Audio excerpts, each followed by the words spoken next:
learning about garden and growing stuff. There we go. There we go.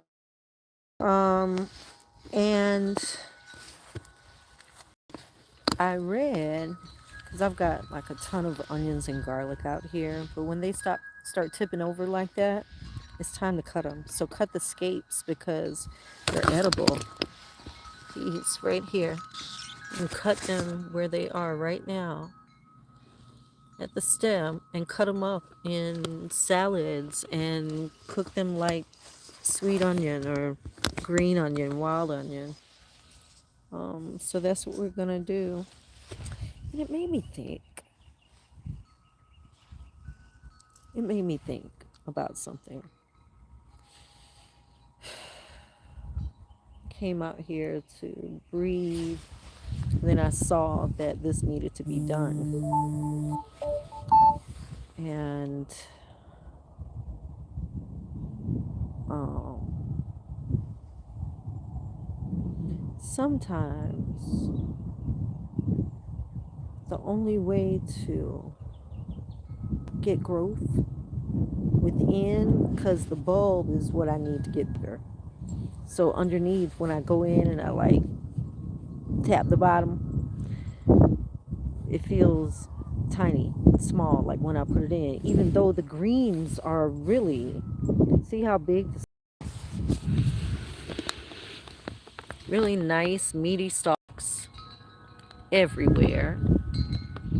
But I gotta cut these scapes to keep the growth going underneath. The part that needs to happen is under the soil.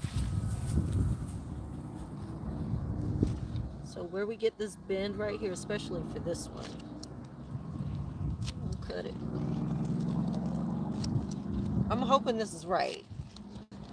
I read this. I subscribe to a lot of black garden pages and networks, and I'm constantly listening to advice and taking the advice of fellow gardeners. You can chop this up like leek and vegetables. See, we got the scape going here. I don't know if you can see that. Maybe I just made it worse. But we're gonna cut that. That's like the main stem though. But it is starting to bend. It's been bending. Still feel funny about picking them. Cut these. And I'm just cutting it at the bend. I think this is right. I think. I could be so wrong. So wrong. Now this, I think is garlic. And what I did, I think for a couple of places I put the whole bulb, and now it's like, I should have done that. Should not have done that. Well, fellow gardeners, let me know if this is cool. Should I be cutting when these things start bending over?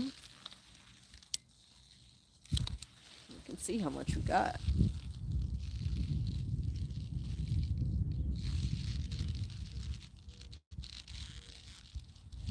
That's a lot. I can freeze that.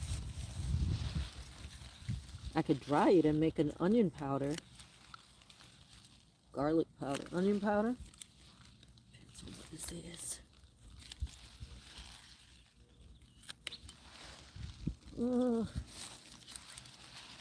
I don't know. If it doesn't work, it doesn't work.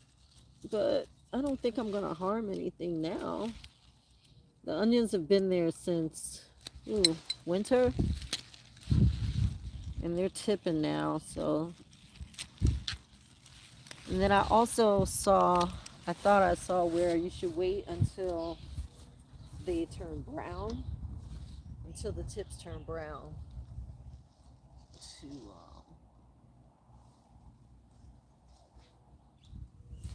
to cut them. But look at all this. Let's go ahead and give it a little haircut.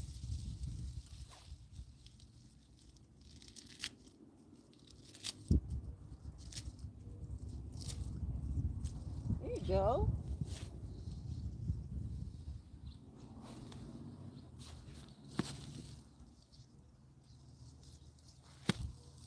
This is almost grassy.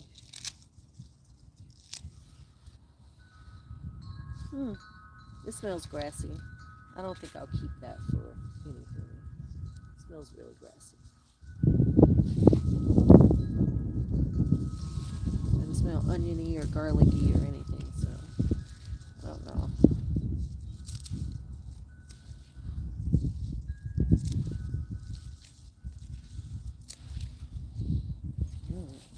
There we go. That's how it should smell.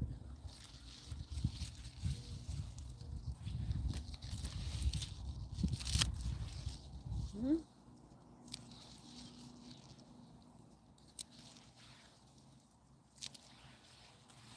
Okay, it's looking better out here already.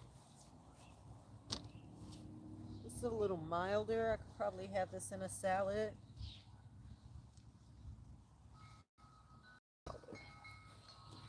These are starting to wrinkle.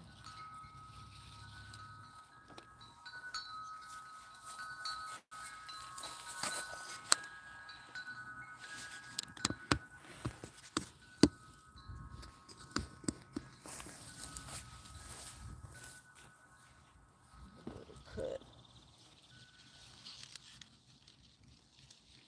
This is the one that's been in.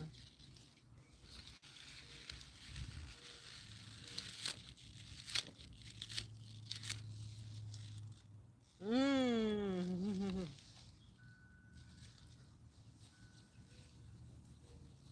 And they say if you don't trim them after they've fallen over, then the bulb could actually turn out to be very bitter. So we don't want a bitter bulb. So that was what I saw. You can fact check me on that because I'm not sure either.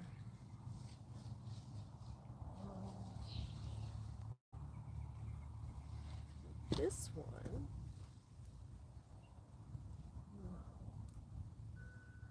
I'm gonna take it. This is what I'm talking about.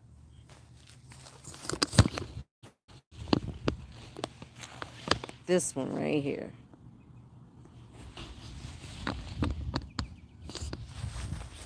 Mm. Mm. Let's take it.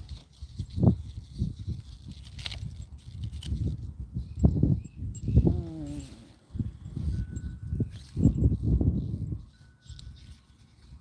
Ooh, that's oniony, garlicky.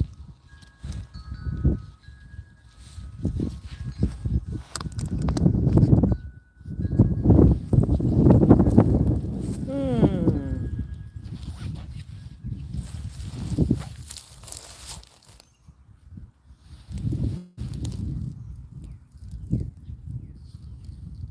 Hmm. Probably would have been better if I picked it in the morning, but we got it nonetheless. We got it. We got it. So this made me think when I was trimming off the tops of the onion bulbs and just looking at the bed, it was looking kind of crazy. And the things that are under there that need the light were getting kind of shadowed out, by all the leaves that were growing up wild. So I'm glad we cut it back, whether that was good advice or not. I'm glad I cut it back. It feels cleaner, and my little things that are down there growing, my squash and beets and some dill or something over there, rosemary, like they need light, sun. And I think it was just too much going on. So the thought came to mind when I was doing this thing, and this is also a good little harvest because I get to eat these or freeze them, something. Look at this. Yeah, that's a decent little harvest. And what I don't, no, I'm just gonna put it all up. I'll find a way to use it. Chop it up. I'll get rid of the yellow ones, but I'll chop it up. Um, but it made me think when I was out here getting rid of their heads, the tops.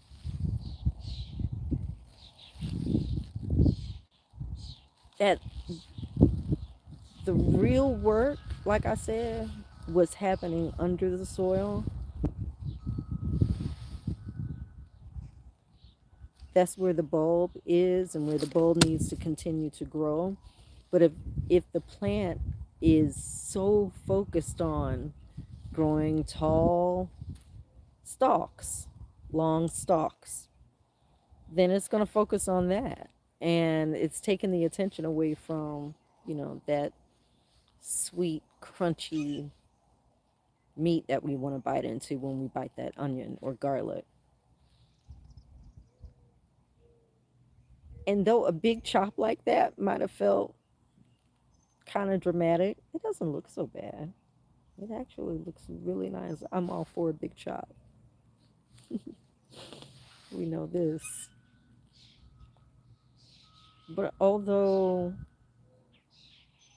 we took a portion of the plant away, that was probably the best thing to do for the plant to allow it to continue to grow and and do its best work underground, kind of like us. Your best work can be done underground, in the soil, in the muck of it all, underground.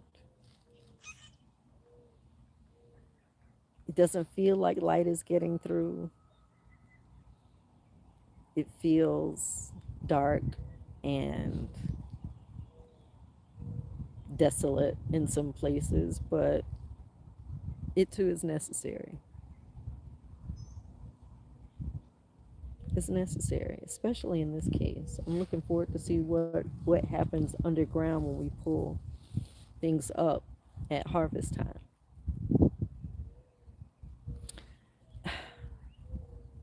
I love being able to come out to my place, a safe place where I can breathe. I can ground myself by sitting on the ground and falling asleep out here and taking in the sounds of the birds and the chimes, and it's sacred to me. It's part of my church. It's part of how I healed. Heal. Healed was a good slip. Past tense.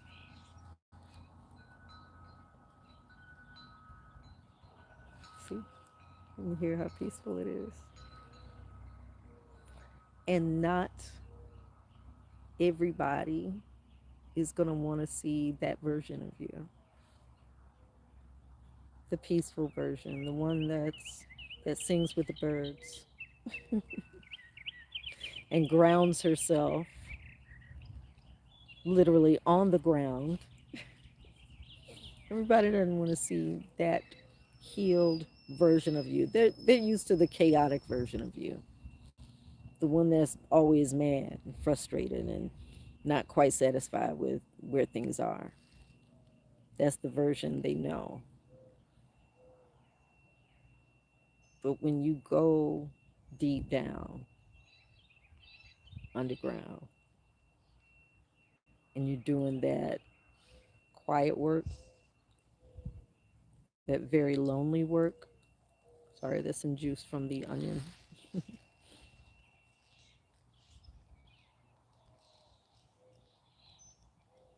Yeah. And and there are many people who are waiting to see that version. You got some who are just like, no, we want the one we've always known. And then others are like, no, bring it on. We know it's in there. So you're always going to have people rooting for you. Don't ever fear or doubt that. Don't ever fear or doubt that. But whether they root or not, you root for you. And you become, I came out here because I was so frustrated with my environment that I just needed to breathe. Just come out here and just breathe and hear the birds and work in the garden and put my hands in the soil and let nature's chemistry do its work. And it worked. It worked. I don't want to fly off the handle.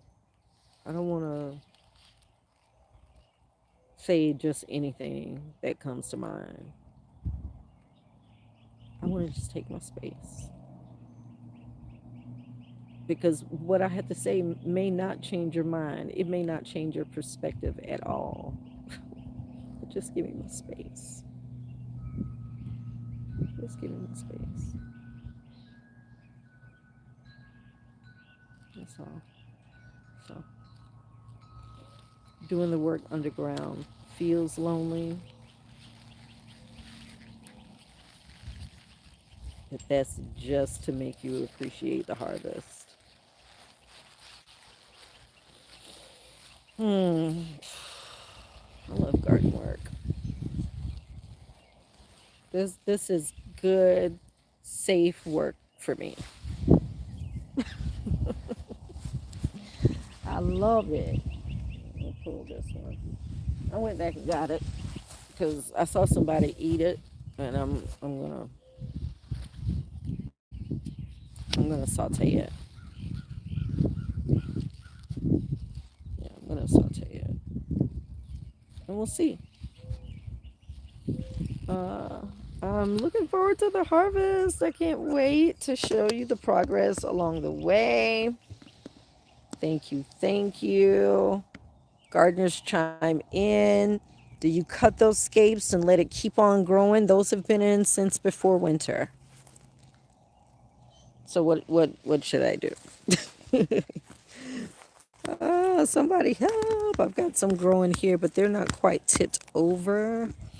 Now these I think are wild. I did not plant these here. They just came up. There are a lot of onions around the edge of my yard this year, which I love because it keeps pests and dogs and stuff out. I haven't had that problem at all. And so yeah, I oh there's some more scapes. Maybe I'll get those tomorrow. There's some more scapes. Yeah. Mmm. Oh, isn't it divine? Isn't it divine? Yay. We're gardening. Got some okra out here. Got some eggplant, squash, onions, garlic, uh, a piece of collard green that, is trying not to die. I just put it deeper in the hole and put some more dirt around it. Um, some basil, some spearmint, some potatoes, there's a lot of stuff happening underground. Like I said, that's magic land. Tomatoes, all of that. They're busy building their root systems and all that. When I walk through this garden, and especially at watering time, like you should see all the ladybugs and like real ladybugs, not those lookalikes that hurt your plants. Real ladybugs, real crickets. I I love it. I love it. It's a good, safe space for me. So I like growing here, and I like that you like watching from time to time. So continue to watch and share this content and let everybody know that we're gardening again. We're going to be eating good in the hood. I can't wait until stuff starts popping. I'll show you the results as we go. Oh, there's sunflower too.